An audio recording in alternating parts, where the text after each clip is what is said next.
Hello guys, welcome back to another video by our channel, and this video is about supernova explosions which happen most of the time in the interstellar space. So we should get started without wasting any time. So a supernova explosion is a powerful and luminous stellar explosion. This event occurs during the last evolutionary stages of a star, or when a white dwarf is triggered into a runaway nuclear fusion. The original object, called the progenitor, either collapses to a neutron star, black hole, or it is completely destroyed. The luminous power of a supernova can be comparable to an entire galaxy before fading over several weeks or months. That's a lot of energy. Supernova are more energetic than novae. In Latin, nova means new, referring astronomically to what happens to be a temporary new bright star. Adding the prefix super distinguishes supernova from ordinary novae, which are far less luminous. Nova was coined by Walter Baade and Fritz Zwicky in 1929. Theoretically, studies indicate that almost all supernovae are triggered by during amongst one of every of two basic mechanisms: the sudden reignition of fusion in a degenerate star, or the sudden implosion of a large star's core. Within the first class of events, the object's temperature is raised enough to trigger a runaway fusion, completely disrupting the star. Possible causes are an accumulation of fabric from a binary companion to acceleration or a star merger. In the massive star case, the core of an enormous star may undergo sudden collapse, releasing gravitational potential energy as a supernova. While some observed supernovae are more complex than these two simplified theories, the astrophysical mechanics are established and accepted by most of the astronomers for a few time. Supernova can expel several solar masses of fabric at speeds up to many percent of the speed of light.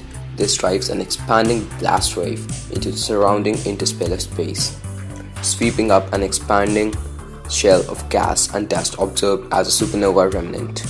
Supernova is a significant source of elements within the interstellar space, from oxygen to rubidium. The expanding shock waves of supernova can trigger the formation of new stars. Supernova remnant might be a significant source of cosmic rays. Supernova might produce gravitational waves, though thus far gravitational waves have only been detected from the mergers of black hole and neutron stars. Compared to the star's entire history, the visual appearance of a supernova is very brief, perhaps spanning several months. So the possibilities of observing one with the naked eye is roughly once in a very lifetime.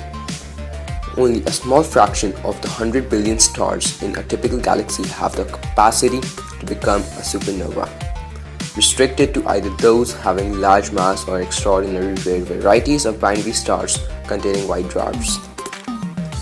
The core collapse of some massive stars may not result in a variable supernova. The main model for this is a sufficiently massive core that the kinetic energy is insufficient to reverse in the fall of the outer layers into a black hole. These events are difficult to detect, but large surveys have detected possible candidates. The red supergiant N6946-BH1 in NGC 6946 underwent a modest outburst in March 2009.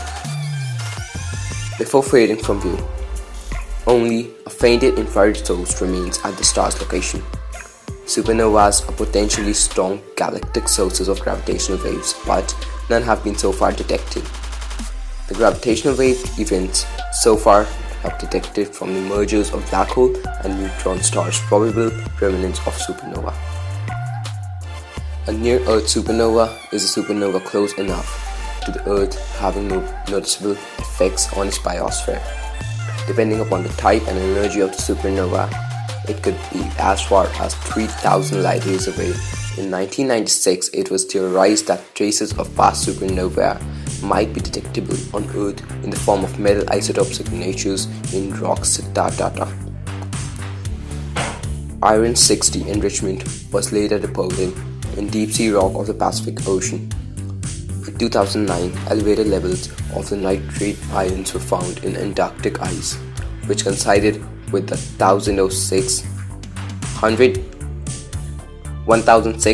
and 1054 supernovae. Gamma rays from these supernovae could have boosted the levels of nitrogen oxides, which became trapped in the ice. Type La supernovae are thought to be potentially the most dangerous if they occur close enough to the Earth, because these supernovae arise from dim common white dwarf stars in the binary system. It is likely that a supernova that can affect the Earth will occur unpredictably in a star system that is not well studied. The closest known candidate is LK Pegasi. Recent estimates predict that a Type 2 supernova would have to be closer than 8 years parsecs, which is 26 light years, to destroy a half of Earth's ozone layer, and there are no such candidates closer than about 500 light years. Additional information: meaning of LK Pegasus is LK Pegasi, or HR8210 is a binary star system in the interstellar Pegasus. It is just luminous enough to be seen with the unnaked eye at the distance of about 154 light years from the solar system. So guys, this was it for this video. We hope that you enjoyed it, and if you did, don't forget to subscribe, as we need your help to grow up.